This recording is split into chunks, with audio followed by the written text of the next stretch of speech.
The torn fabric flapped violently in the mountain wind. Blue nylon ripped jaggedly as if by desperate hands. This wasn't normal wear and tear. This was a cry for help, frozen in time. October 1980. A remote campsite in Indiana's Elk Creek Valley sits abandoned.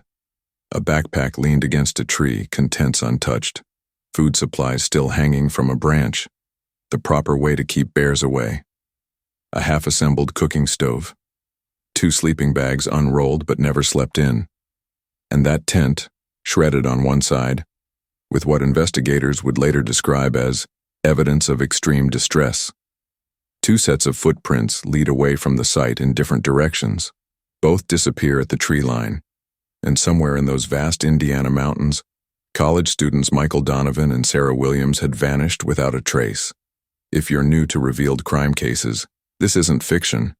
This is the true story of how 2 promising young lives disappeared into the wilderness, leaving behind a mystery that would torment their families and baffle investigators for 16 long years. Before we continue, take a second to hit that subscribe button. This channel explores America's most perplexing true crime cases, and I promise you, what happened to Michael and Sarah is unlike anything we've covered before. Michael was a geology major at Indiana University, brilliant, methodical, with plans to work for the U.S. Geological Survey after graduation. Sarah, studying environmental science, was known for her meticulous journal entries and her passion for wildlife photography. Friends described them as experienced hikers who always followed safety protocols, which makes what investigators found, or rather, didn't find, all the more disturbing. No signs of a struggle beyond the tent. No blood. No evidence of wildlife attack. Their car remained parked at the trailhead untouched. Their wallets, IDs, and cash were still in their backpacks. It was as if they had simply evaporated into the thin mountain air. What could make 2 experienced outdoors people abandon their campsite and disappear into the wilderness? What horror unfolded that October night that was severe enough to tear through heavy-duty camping equipment, but leave almost no other trace? And how did a mother's relentless 16-year quest for answers finally crack one of rural America's most baffling cold cases? The answers will shock you, as they shocked an entire community when the truth finally emerged. I'm curious. Where are you watching from today? Drop your location in the comments below as we dive into this haunting mystery from the Indiana wilderness. Michael Donovan and Sarah Williams first met during freshman orientation at Indiana University in 1977. Despite their different backgrounds, they quickly bonded over their shared love of the outdoors. Michael, the son of a steelworker from Gary, Indiana, had grown up fishing and hiking in the dunes along Lake Michigan. Sarah came from Indianapolis, where her father's position as a high school science teacher had fostered her early interest in environmental studies. They were inseparable, but not in a romantic way, recalled dorm mate David Cooper. More like siblings who challenged each other. If Michael said he could climb a certain trail, Sarah would bet him she could do it faster. They pushed each other to be better. By their junior year, both had established themselves as standouts in their respective fields. Michael's professors noted his exceptional ability to analyze geological formations, while Sarah had already co-authored a paper on forest conservation that garnered attention from environmental agencies. Sarah had this 5-year plan all mapped out, her roommate Jennifer Patterson told investigators. Graduate with honors, get her master's at Indiana State, then work for the National Park Service. Everything she did was building toward that goal. Michael's dreams were equally defined. His notebooks, later recovered from his dorm room, detailed plans to join geological survey teams in Alaska after graduation. His professors would later describe him as methodical to a fault, someone who never made a move without calculating all variables. The trip to Indiana's Elk Creek Valley wasn't spontaneous. Planning began in August 1980, when Michael received a letter from his uncle in Denver, mentioning the valley's remarkable geological features. For geology enthusiast Michael, the unusual rock formations presented an irresistible research opportunity. For Sarah, the diverse ecosystem offered perfect subjects for her wildlife photography portfolio. They planned that trip with military precision, Jennifer later testified. Sarah had a 3-ring binder with trail maps, weather forecasts, and supply lists. Michael had calculated how much water they'd need per day based on elevation and expected temperatures. Their last verified communication came on October 11th, when Sarah called her parents from a payphone in Denver. "We're heading out tomorrow morning. The weather looks perfect. Clear skies all week. We'll be back Sunday night, so I'll call you then." Michael's uncle confirmed driving them to the Elk Creek trailhead early on October 12th. They were in great spirits. I remember Michael joking about bringing back rock samples heavy enough to break his backpack. I watched them head up the trail until they disappeared around the bend. That was the last time anyone saw them. When Sunday night came and went without Sarah's promised call, her parents weren't immediately concerned. "Reception was spotty in those mountains," her father explained. "We figured they'd call when they got back to Denver." By Tuesday, with no word from either student, mild concern evolved into worry. Michael's uncle drove to the trailhead and found their car undisturbed exactly where they'd left it, assuming they might have extended their trip by a day or two, not uncommon for experienced hikers enjoying good weather. He left a note on their windshield asking them to call immediately upon return. On Thursday, October 16th, with still no contact, the Routt County Sheriff's Department launched a preliminary search. What they discovered sent shockwaves through both families and the tight-knit community of outdoor enthusiasts in the region. Their campsite, located approximately 4 miles from the trailhead in a small clearing, appeared to have been abandoned in haste. Despite the clear weather reported throughout the week, personal items were scattered as if left during an emergency. Most disturbing was the tent, torn open on one side in what investigators would later describe as a manner inconsistent with animal activity. The strange thing was, there were no signs of panic beyond the immediate tent area, recalled Search and Rescue Coordinator Thomas Wilkins. No blood, no struggle marks in the surrounding soil. Just those 2 sets of footprints heading in opposite directions, both stopping abruptly at dense tree lines. As days passed with extensive searches yielding no additional clues, hope began to fade. Helicopter sweeps, cadaver dogs, and teams of volunteers combed the valley and surrounding ridges. Missing persons flyers plastered bulletin boards across 3 states. National news picked up the story briefly, running segments questioning how 2 experienced outdoor enthusiasts could vanish without a trace. "The not knowing is unbearable," Sarah's mother told reporters 2 weeks into the search. "If there was an accident, where are they? If there was foul play, where's the evidence? People don't just disappear into thin air."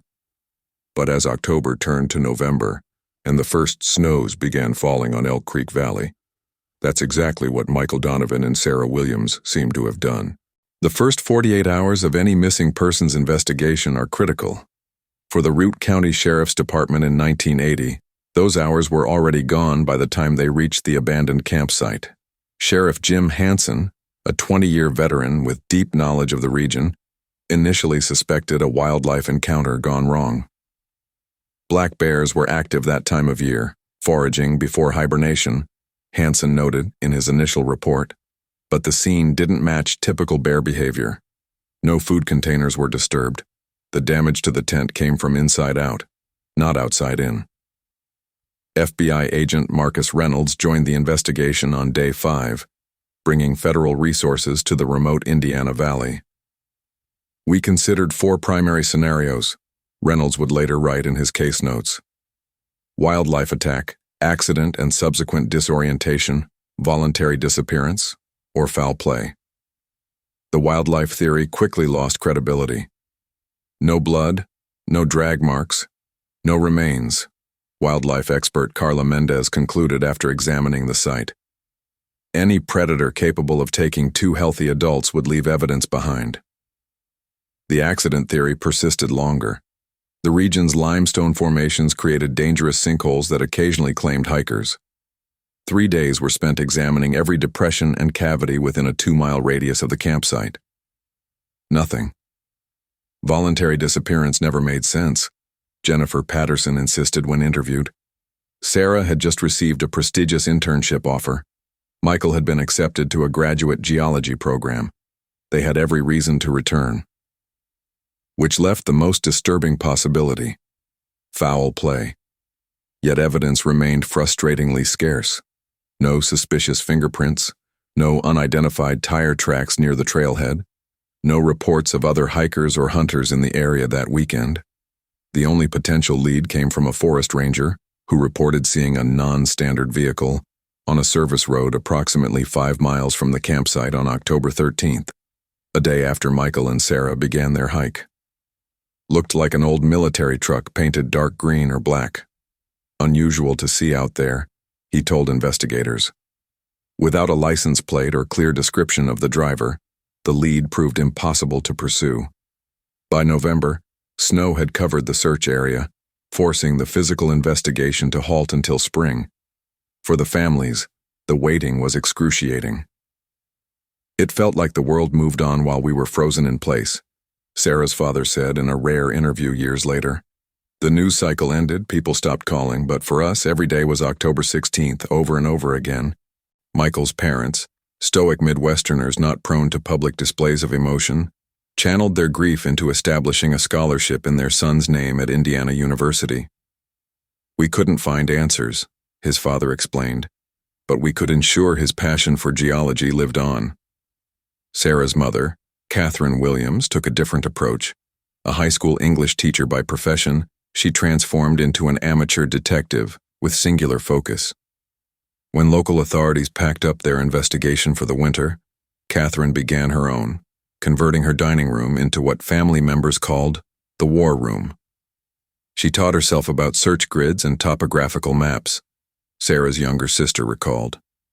She interviewed everyone who'd been within 20 miles of that valley that weekend. She even took a leave of absence from teaching to move to Indiana for 3 months. Katherine's determination initially inspired investigators. Sheriff Hansen regularly shared information with her, impressed by her methodical approach.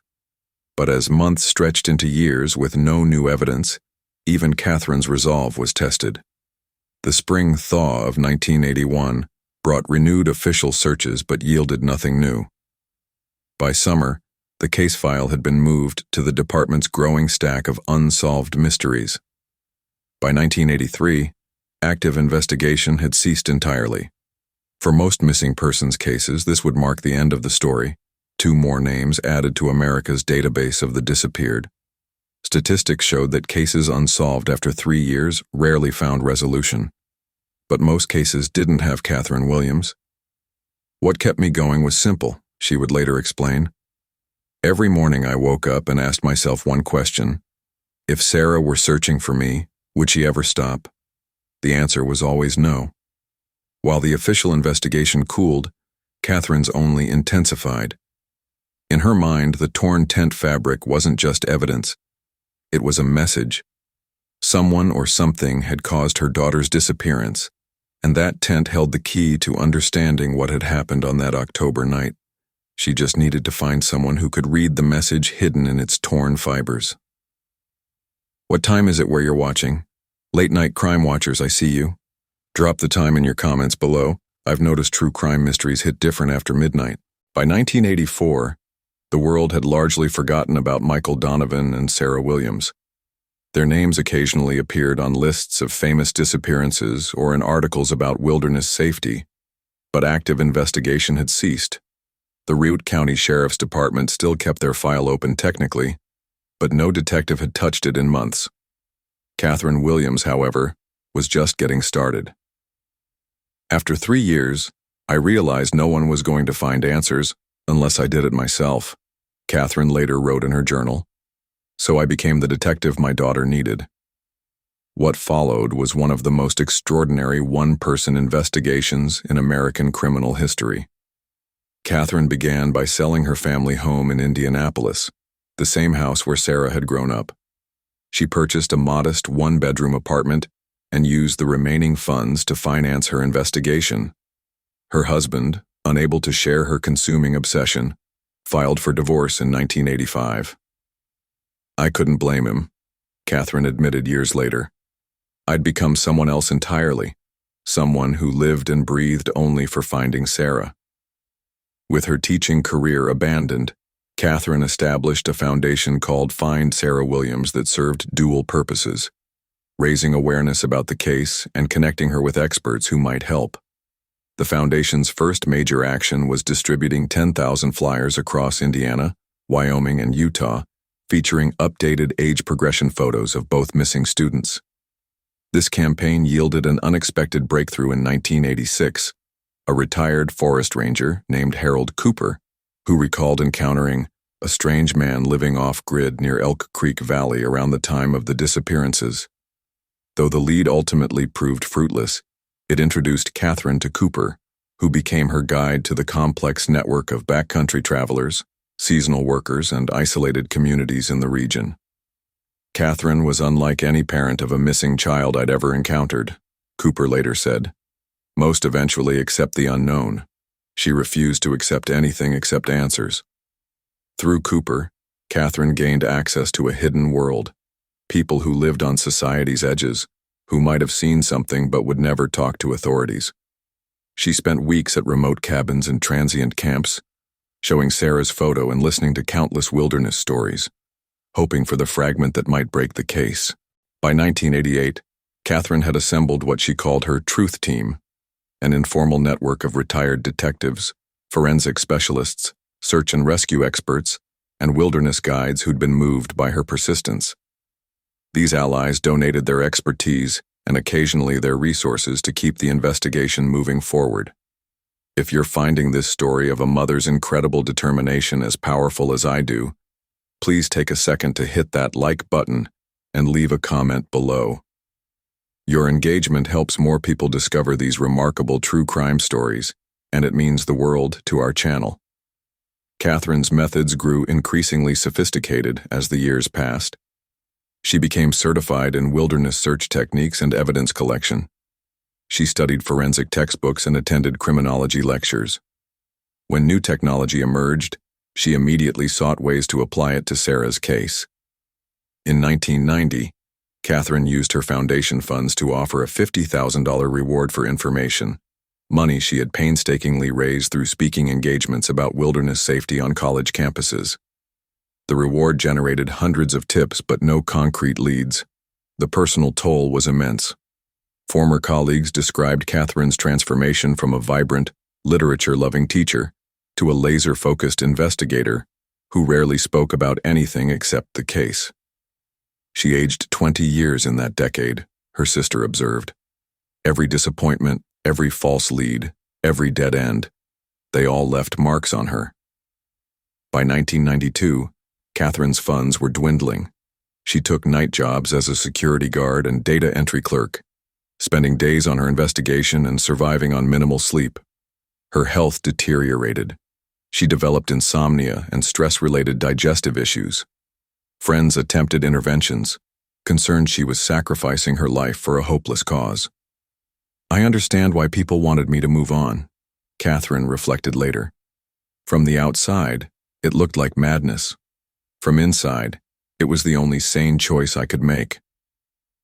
The case took a discouraging turn in 1994 when the FBI officially reclassified it as cold with minimal probability of resolution. Most parents would have finally surrendered to the inevitable.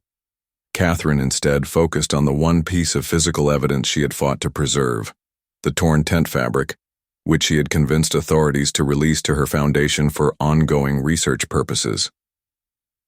That tent is trying to tell us something, she insisted to anyone who would listen. We just don't have the technology to hear it yet. Katherine's fixation on the tent material struck many as desperate delusion. Even members of her Truth Team gently suggested focusing elsewhere. But Katherine Williams possessed something more powerful than evidence or resources or even hope.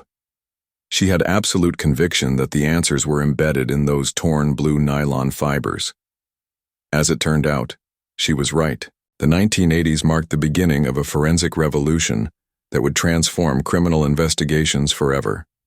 When Sarah and Michael first disappeared in 1980, DNA analysis was still in its infancy. By the mid-1990s, it had become the gold standard for evidence processing. This evolution of technology would prove crucial to the Elk Creek Valley mystery. When we first examined the campsite in 1980, we were limited to basic tools: fingerprint dusting, fiber analysis using microscopes, and rudimentary blood typing, explained former FBI technician Alan Rivera. Evidence we collected then could tell us so much more now, if only it had been properly preserved. And therein lay the problem for most cold cases from that era. Evidence storage protocols were inconsistent at best. Items were often contaminated through improper handling or degraded in unsuitable storage conditions. Physical evidence from thousands of unsolved cases became useless as technology advanced, simply because no one had properly maintained the chain of custody. The Donovan Williams case was different, thanks entirely to Katherine Williams' foresight. She somehow understood the importance of preservation before most law enforcement agencies did, Rivera noted. She fought for that tent fabric when the department wanted to return it to the evidence warehouse where it would have deteriorated alongside countless other unsolved cases.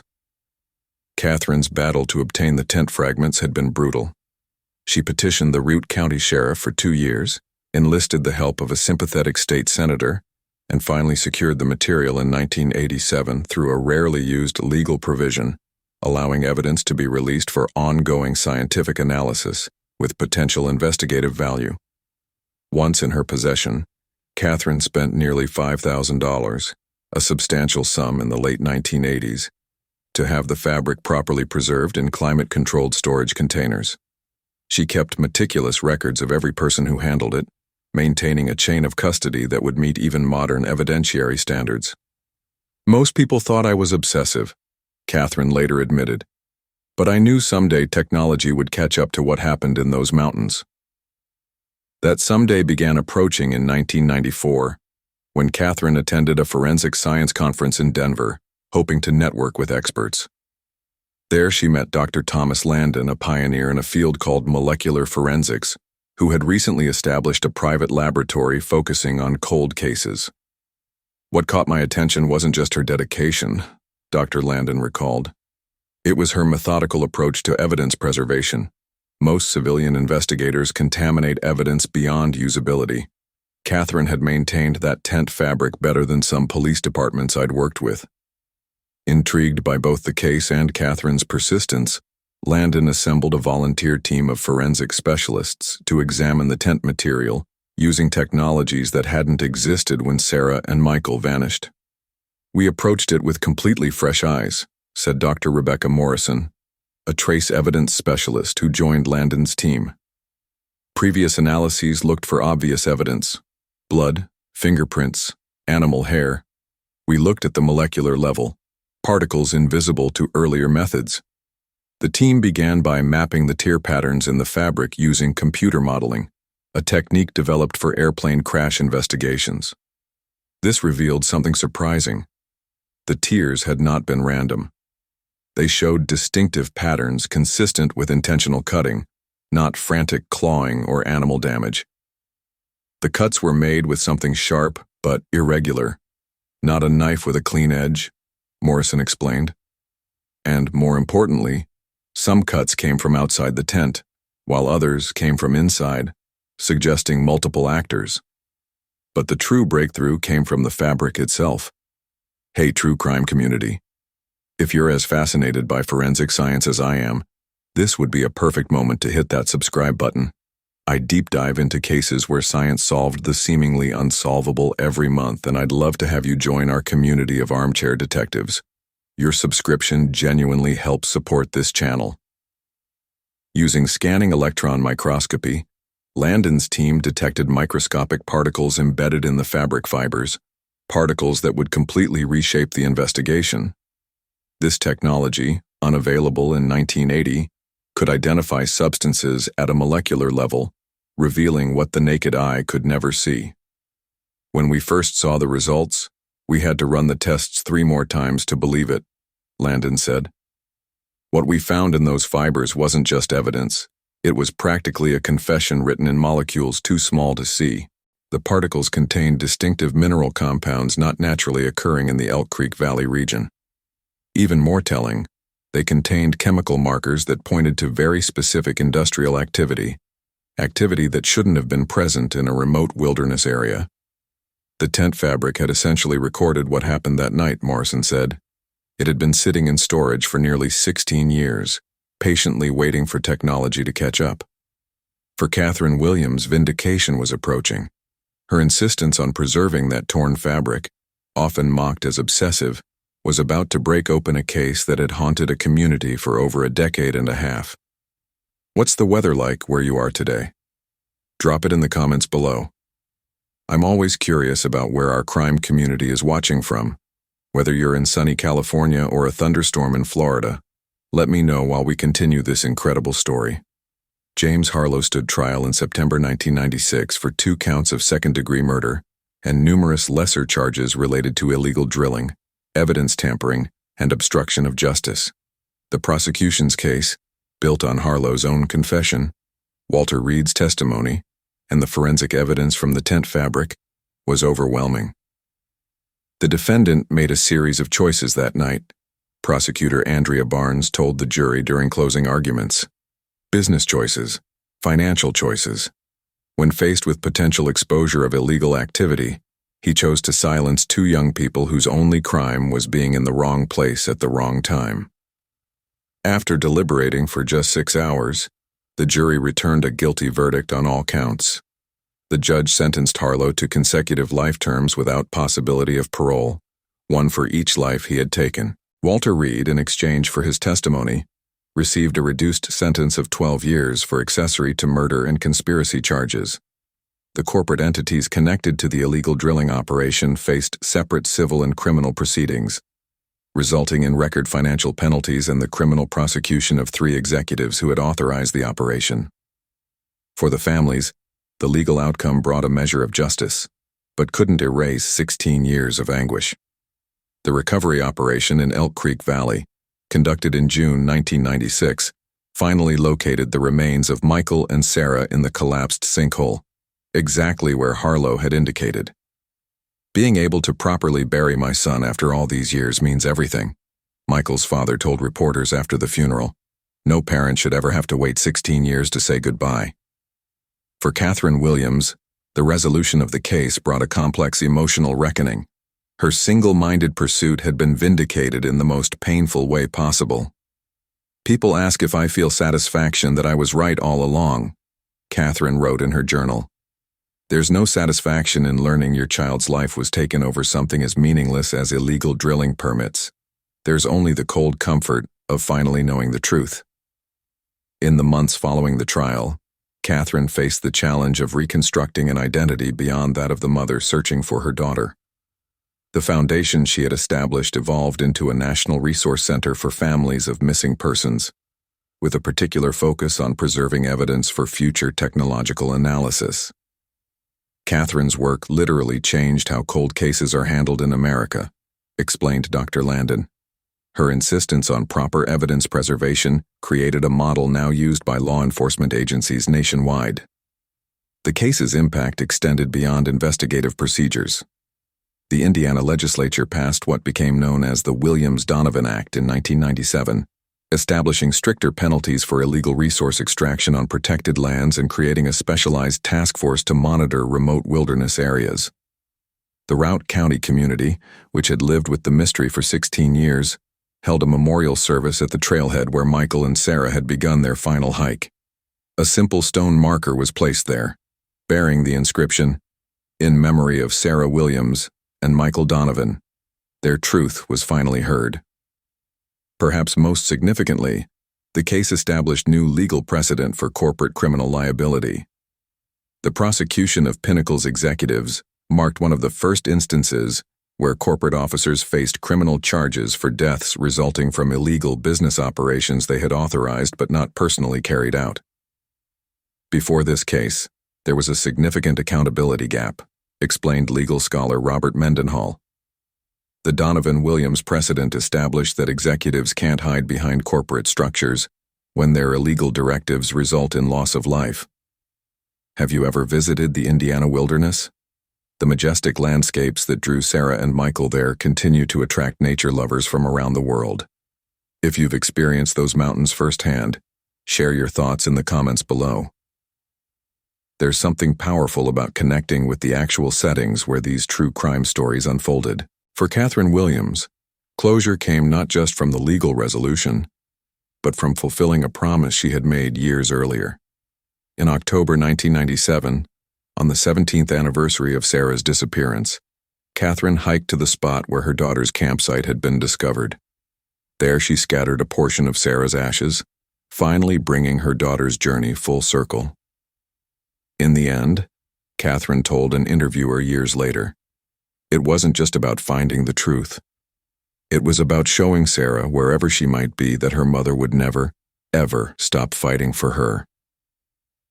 If you found this story as powerful as I have, please hit that subscribe button to join our community of true crime investigators. Every subscription helps us continue telling these important stories that might otherwise be forgotten. And remember, sometimes the most important evidence isn't what we can see, but what we choose to preserve until the world is ready to understand its message.